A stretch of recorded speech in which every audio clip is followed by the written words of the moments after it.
Hello and welcome. My name is Haibin Zhao from Karlsruhe Institute of Technology in Germany. In this presentation, I would like to propose a new method to reduce the cost of producing printed neuromorphic circuits benefiting from the additive manufacturing process. This is a collaborative work with Michael Heffenbrock, Michael Beigel, and Mehdi Taoui. To give you an overview of this presentation, we will discuss the basics of printed electronics, the introduction of printed neuromorphic circuits, our proposed split additive manufacturing and the corresponding experiment, and finally, the conclusion. Printed electronics refers to printing electronic devices on flexible or non-flexible substrates such as papers, plastic, or even human skins. This technology is already being used to create various functionalities including printed sensors, printed antennas, printed displays, and so on. The flexibility and low cost of printed electronics make it an excellent candidate in wearable devices, environmental, industrial, and agricultural monitoring, and so on.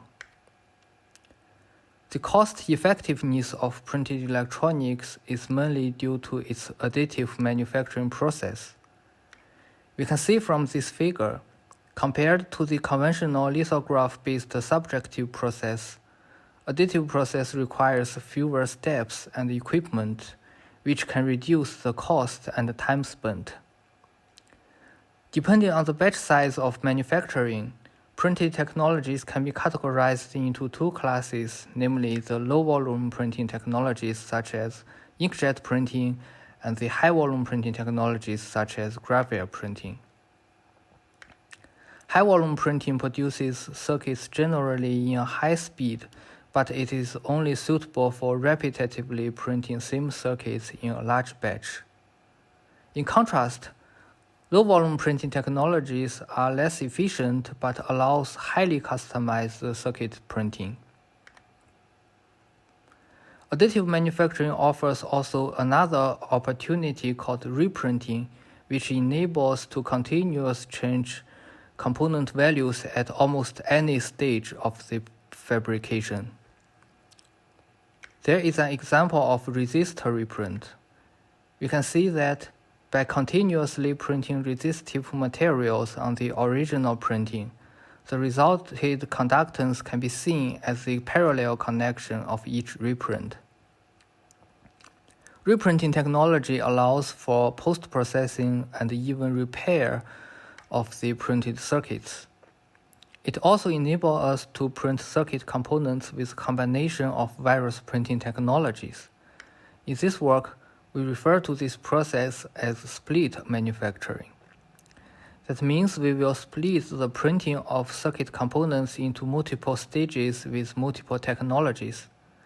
In this way, we can bridge the gap between high and low volume printing technologies and thus reduce the printing cost of printed neuromorphic circuits.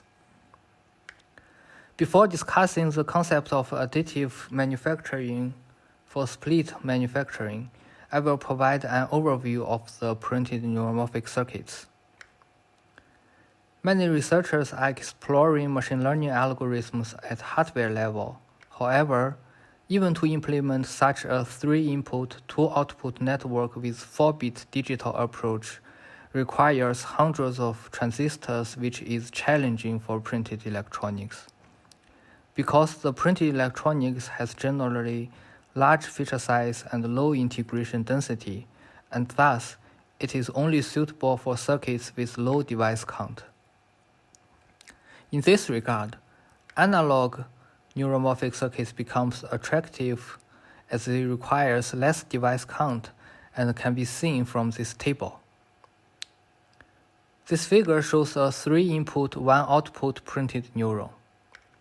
In this circuit, the green part represents the resistor crossbar that performs the weighted sum operation, while the red part refers to an activation function.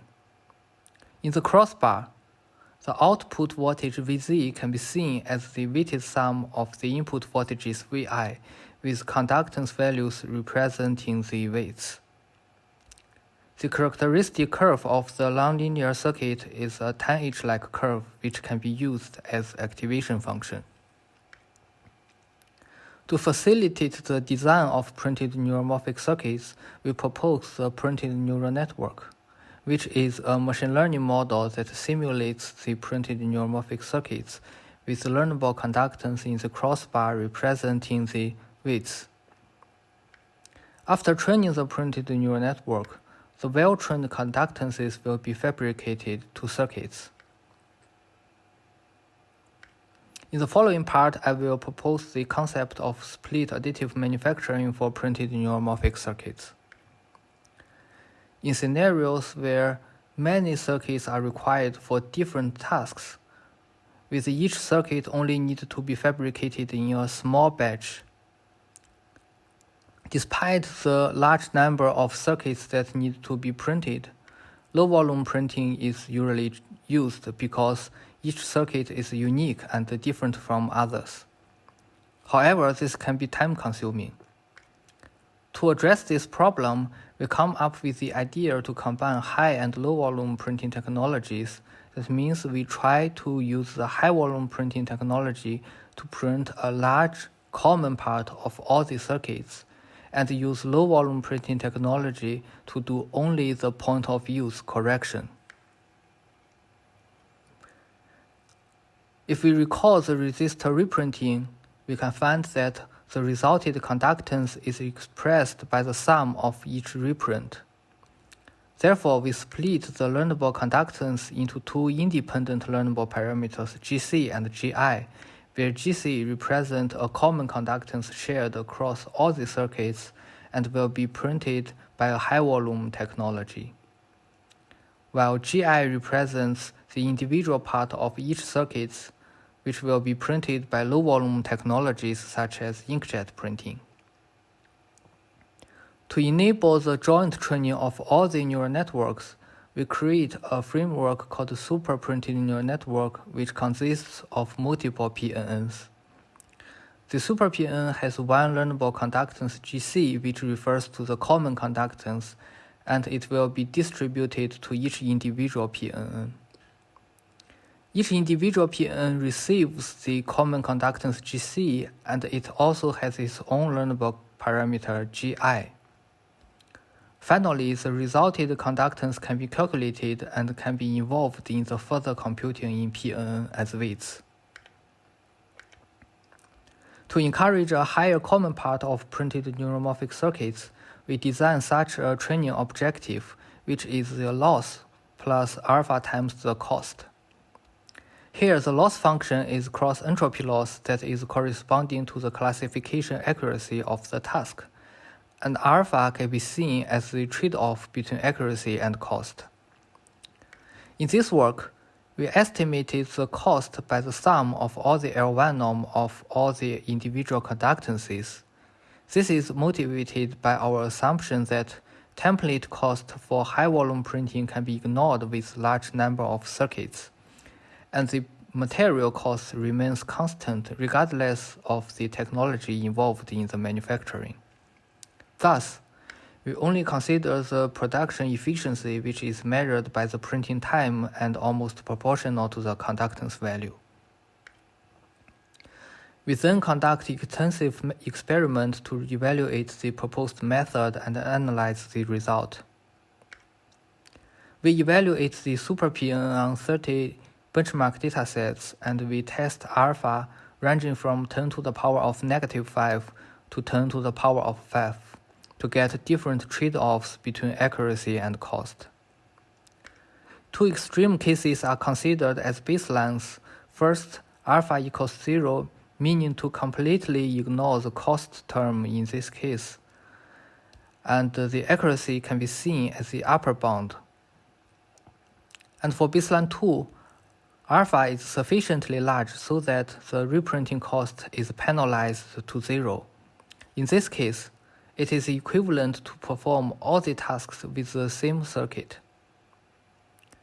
As evaluation metric, we normalize the accuracy of each task by the accuracy in the baseline 1, and we then average all the normalized accuracies in a Pn, super Pn, and we name it the summarized accuracy.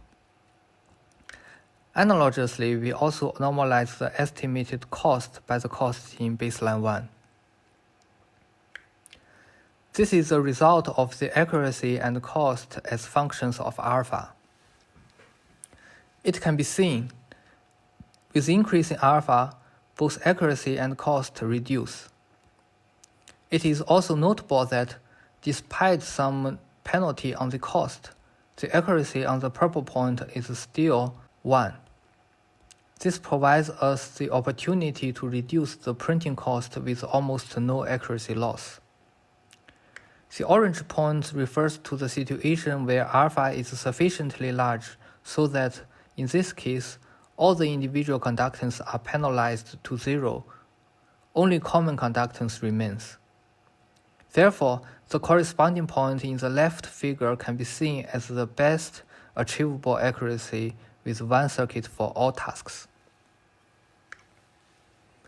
We also analyze the relationship between cost and accuracy directly by plotting the costs and accuracies from all the experiments, and shown by the green points. We then draw the Pareto front of this point. Therefore, all the optimal trade-offs between costs and accuracy can be found on this front. For example, the black point on the Pareto front refers to the fully independent training and printing for each circuit. And similarly, the purple point as well as the orange point on the last slide can also be found on this front. Additionally, we selected several points with different accuracies to demonstrate the effectiveness of our method. First and foremost, by comparing the black point and the purple point, our approach can reduce the printing costs by more than 60% with almost no accuracy loss. Secondly, our approach bridges the gap between fully low-volume printing technology and fully high-volume printing technologies. This provides the manufacturers and the users more options while doing decision for the cost and the accuracy. Let's come to the conclusion. First of all, as an emerging technology, printed electronics provides complementary advantages to traditional silicon-based technologies, but it also has own disadvantages such as low device count, large feature size, and large latencies. In this regard, printed analog neuromorphic circuits becomes an attractive solution for printed computing systems. In this work, we focus on the split additive manufacturing of the printed neuromorphic circuits by combining both high and low volume printing technologies. The printing cost can be significantly reduced by the high volume printing technology, and the accuracy is guaranteed by the point of use correction from low volume printing technologies. This method is even suitable for the situation in which each circuit is different from others, and each individual circuit are only required in a small batch. Moreover, it bridges the gap between high and low volume printing technologies, and therefore, the manufacturers and the users may have larger decision space. Thank you for your attention.